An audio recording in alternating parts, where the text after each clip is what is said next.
한동훈이 강력하게 대응하니까 컷오프 반발 하루 만에 다 진화됐다는 이야기가 나와요.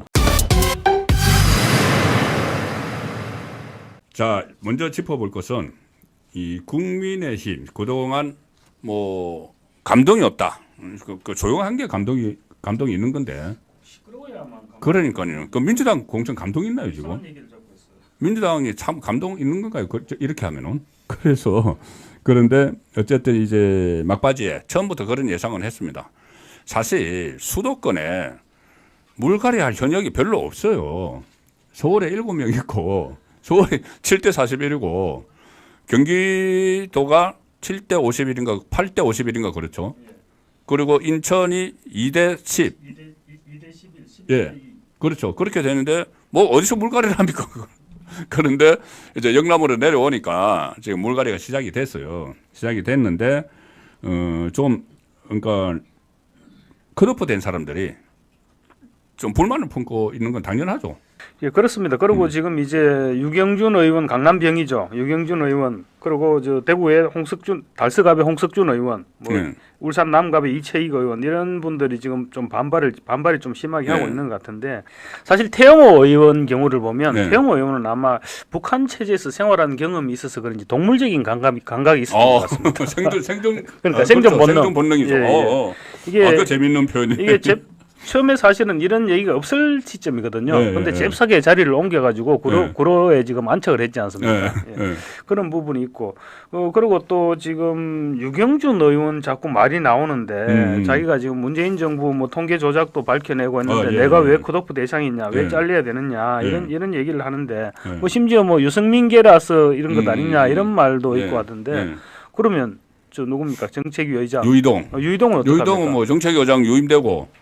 지금 그 공천도 받았죠. 그러니까 이 또 재밌는 거는 지금 그렇게 하니까 국민의힘에서 아마 저 경선 평가 점수를 공개했죠. 아, 공개했습니다. 예, 49.6, 뭐 42.3 이렇게 쭉 보니까 네 사람 점수가 크게 차이가 없더라고요. 크게 차이가 없고 이게 그러니까 유경준 지역 이야기하는 거죠. 유경준이 내가 왜 떨어졌냐 이렇게 이야기를 하니까 아 그래 그럼 점수 깎게 이래서 깠어요. 깠는데 이 본선 경쟁력을 이 네 사람을 쭉 해보니까는 유경준이 1위인데 49.6, 그런데 2위가 41.3, 42.3이죠. 예, 그다음에 3위가 38.1 이렇게 나왔는데 뭐냐 하면은 그러면은 그 본선 경쟁력은 이런데 그러면 그 지역의 정당 지지율은 어떤가 보니까 58.6이 나왔어요. 그러니까 1위라도 정당 지지율의 거의 10%가 못 미치는 거죠.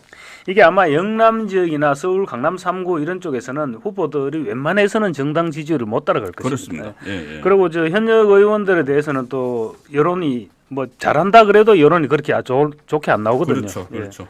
이런 부분들도 자기가 생각을 하고 했어야 되는데, 저 원래 이제 박성중 의원 같은 경우는 그래서 이제 재배치를 했는데 유경준 의원도 재배치 얘기가 나왔었거든요. 나왔는데 지금 세게 반발하고 나니까 오늘 한동훈 위원장이 하기 싫으면 마. 그만둬 이렇게 해버렸죠. 그런데 사실은 오늘 또 이 관련해서 재밌는 부분이. 이재명 대표가 이제 저 고동진 사장 공천 내는 걸 놓고 이런 얘기를 했었거든요. 사천이다. 민주당에서는 있을 수 없는 일이다.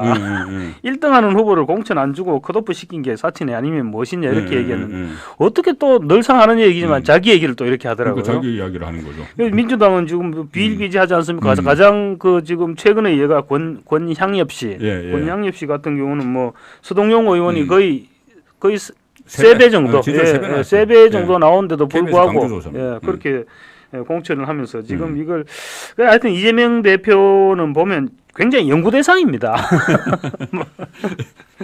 이재명 이야기는 해도 끝이 없는 것 같은데 지금 이제 여당 공천 후유장이라는 게 결국 이겁니다. 서울 강남병에서 유경준 의원이 컷오프되고 고동진 그 갤럭시 신화죠. 전 삼성전자 사장을 공천했고 대구 달서갑에서 홍석준 의원이 컷오프되고 유영아 변호사를 공천을 했고 울산 남구갑에서 이채익 의원을 컷오프하고 여기는 국민 공천 후보를 따로 하기로 했어요. 그래서 이 세 사람이 현역 세 사람이 지금 반발을 한다는 이야기인데 그러니까 조금 전에 말씀하신 대로 이 점수까지 이제 공개를 했고 사실 점수 이거 공개하기 안 쉽거든요. 아, 그럼요. 다른 사람들은 내 것도 보여달라고 하면은 이게 그러니까 딱 정말 시스템으로 했어야지 공개를 할 수 있어요. 그러니까 자신 있다는 얘기거든요. 그러니까 다른 사람 경우에 아니 나는 그러면은 이 정당 지지율보다 내 지지율이 높은데 왜 나는 컷오프야 이렇게 뭐 나오면 안 되거든요. 그렇죠. 그러니까는 확실한 시스템으로 해왔다는 것을 이걸 가지고 가시를 하는 그런 측면도 있죠. 자 그런데 재미있는 것이 자 이런 기사도 지금 나오는데 뭐냐면은 한동훈이 강력하게 대응하니까 컷오프 반발 하루 만에 다 진화됐다는 이야기가 나와요. 하루 만에 진화됐다.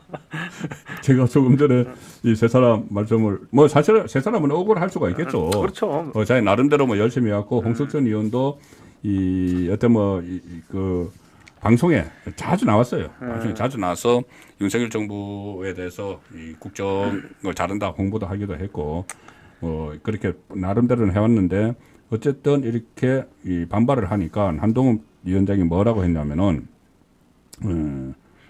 사람들이 이 가서 보통 그렇게 하잖아요. 무소속으로 출마해서 살아서 돌아오겠다 하고 이채익 의원이 그렇게 얘기했죠. 그렇죠. 예. 그렇게 하니까 한동훈 비대위원장이 살아서 돌아와도 우리 당에 못 들어와 이렇게 해버렸어요. 그렇게 하니까는 이게 과거와는 좀 다르네.